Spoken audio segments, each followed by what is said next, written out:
Idol, paano ma-achieve at ma-sustain yung ganitong physique? Para ma-achieve at ma-sustain yung ganitong physique, kailangan magkaroon kayo ng routine.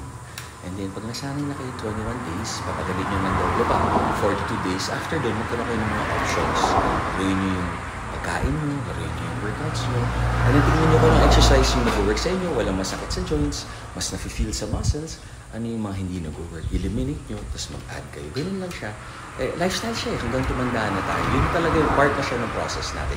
Kung gusto mo maging fit for life, forever fit, hindi yung fit lang bukas para sa Boracay o photoshoot, tapos wala na, o para sa wedding, o sa gala, or anything like that. So, ano siya talaga? Walang magic pill, walang spot reduction sa tiyan. Buo yan. Tapos genetics mo na kung ano yung unang papayat at ano yung unang tatama. Sa muscles, ganun din kung ano yung unang madidevelop. Genetics, lahat yan. Yung itsura ng chest, ng abs, ng shoulders, genetic yan. Walang special exercise.